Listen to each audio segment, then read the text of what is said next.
Ассалаумағалейкум достар, сіздермен бірге мен Рома және бүгінгі видеода бізде алдыңғы туториалда бізде 40 лайк жинап кетіпсіздер. Мен сіздерден 30 лайк сұраған болатынмын. Негізі мен өзімнің видеом 20 лайк жинап жүрген, 30 лайк өзіме көп болады деген, бірақ 40 лайк жинап кетіпсіздер. Өте көп рахмет. Және де енді бізде бүгін Аид стил да, превью болады. Ал ендеше өзіміздің видеомызға кеттік. Достар, алдыңғы видеодағыдай біз өзіміздің Медибанк деген приложениемізға кіреміз. Жоқ, алдыңғы видеода, бұл приложенияға кірмедік. Осы жақта өзіміздің скинімізді қоямыз. Өзіміздің скинімізді қоямыз да. Міне, менің новый скинім, сосын осы скинді біз алып бетін жоғалтатын боламыз,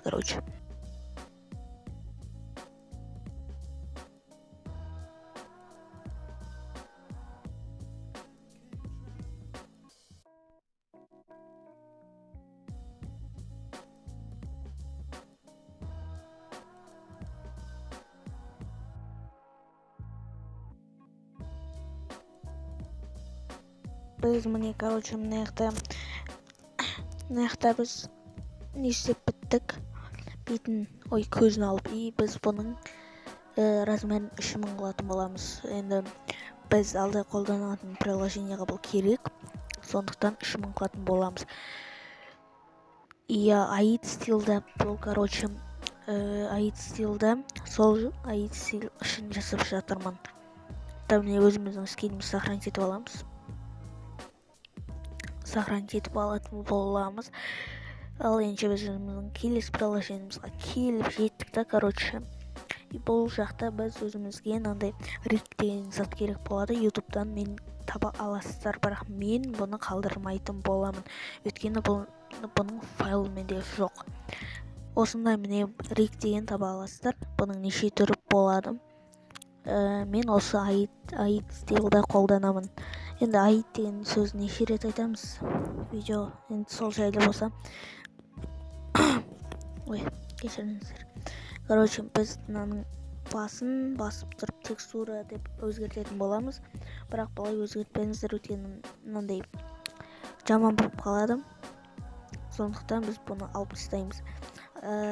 Сол жақта тұрған басты алып, соның басқа өзіміздің скинімізді қоямыз. Сол скинді, қойғанда бізде мынандай әдемі шығады. Және біз бұны, кесіп тастайтын боламыз. Мынау екінші жағында, бірақ бұл бетінде тұратын, шашы ғой. Біз мынаны кесіп тастайтын боламыз артық денелерін. Өйткені бізде ана баста денесі бар.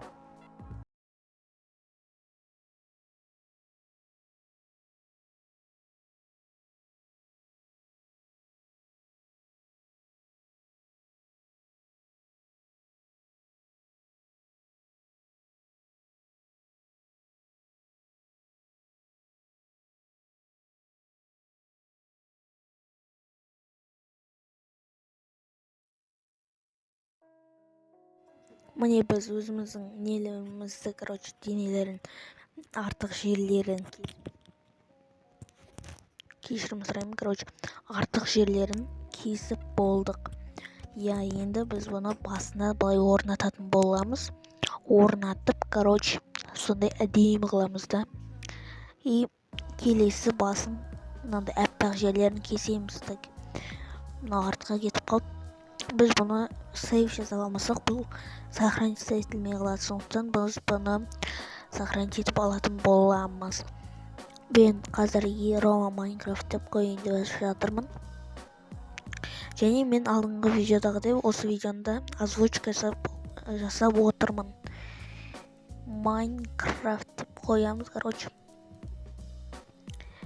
Міне, сохранить еттім. Енді мұна басты, кесетін боламыз. Басты кесеміз болғанда артық жерлерін қырқып аламыз ғой.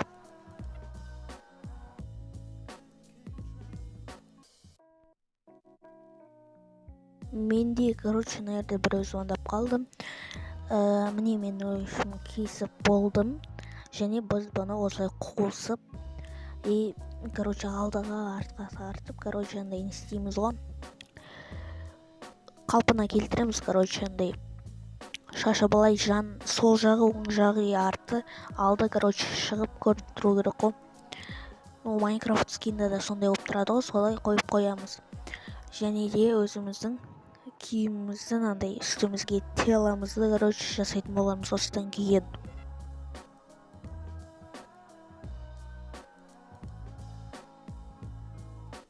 Мен достар бүкілін жасап болдым өзім. И міне біз денесіне, короче, заттарды қояйын деп жатыр. Бұл жерді біз тез істеп тастаймыз. Иә, бұл өте керек, өйткені денеңіз әппақ болып жүрсе бір түрлі. Және мен осындай туториалда шығарып тұрайын ба, ұнай ма, ұнамай ма, соны жазып кетіңіздер. Алда енді Майнкрафттан видеолар шығады. Бұл соңғы туториал деп ойлаймын. Өйткені мен 40 лайк жинапсыздар, сол үшін шығарып отырмын. Короче, мен мынаны жасап біттім. Енді мынаны сохранить етемін да, өзім позамды жасаймын. Так, басын қозайын деп тұрмын мен.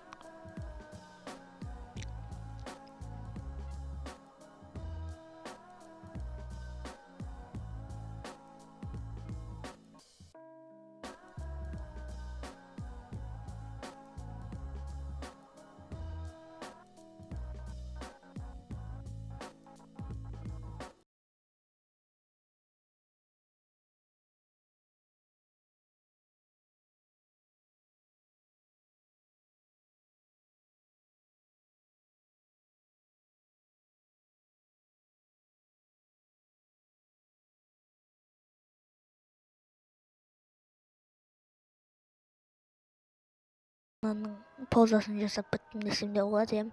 Мен осы видеоның позасын жасап отырып сіздерге үйретіп отырмын да, короче. Солай алдыңғы видеода солай жасаған болатынмын. Міне біз осындай рендер деп басамыз. Және сейф деп бас қоймаңыздар, өйткені осындай позада сохранить етіліп қалады. Атмен басып стопқа қойып, короче, X-ті басып, и осыны біз скриншот жасап аламыз. Скриншот бүкілін жасап алған соң, біздің өзіміздің алдыңғы видеодағы ерасерге кіретін боламыз. Бұл, яғни артық жерлерін осылай алып тастайтын приложение. Бұл өте керек, обязательный болатын приложение. Бұл жақта бүкіл обязательный приложениялар. Иә, біз осынан кейін өзіміздің кезектіде пикселавымызға келемізді. Өзіміздің текстіміз жасаймыз. Мен қалай деп жасап қоятын боламын. Ал сіздер видеомен көре беріңіздер, короче. Мен анандай бүкіліне қалай деп шығатын боламын. Давайте.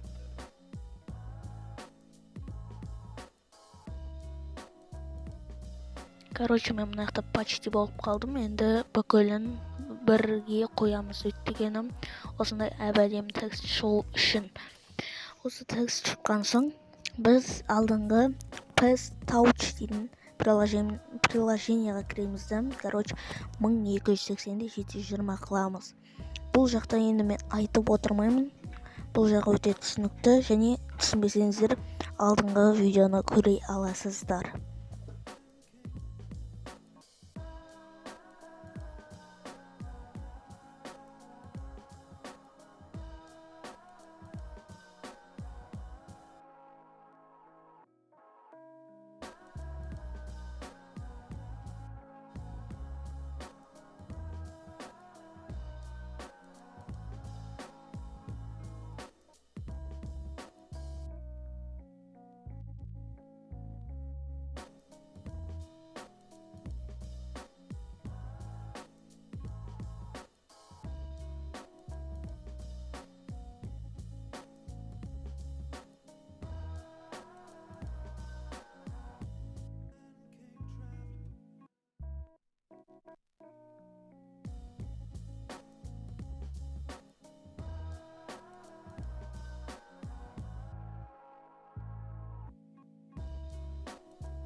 Және де достар, мен нақты деформация деген затты қолданам деген ойға келдім. И мен осы затты қолданайын деп жатырмын. Бұл былай текстті қозғап түрлі пішін өзгертетін зат. Және бұдан абайламасаңыздар, бұл сіздер шығарып жіберу мүмкін. Бұны жасамай тұрып, өзіңіздің осы жасаған неңізді сохранить етіп алуды ұсынамын ғой. Әйтпесе тура қазір болады менде. Мысалы, осылай менде шығарып жібереді. Сол сияқты сіздерде де шығарып жіберуі мүмкін.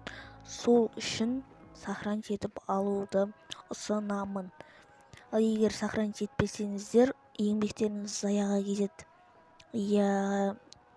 Менде болған жағдай, сол үшін айтып отырмын. Және де менің новый скиніма баға беріп кетіңіздер. Тағы не айтам? Енді осыны жасаймыз. Так, осымен біздің превьюіміз бітті. Біз ойын шағымызды сохранить галерея деп осындай PNG қылып сохранить етіп аламыз.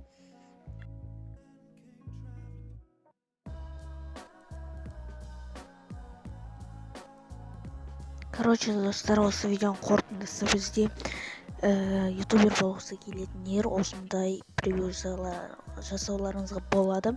Өздеріңізге керек қылып жасап аласыздар. Және 40 лайкқа рахмет. Осы видеоға 30 лайк жинап кетеміз.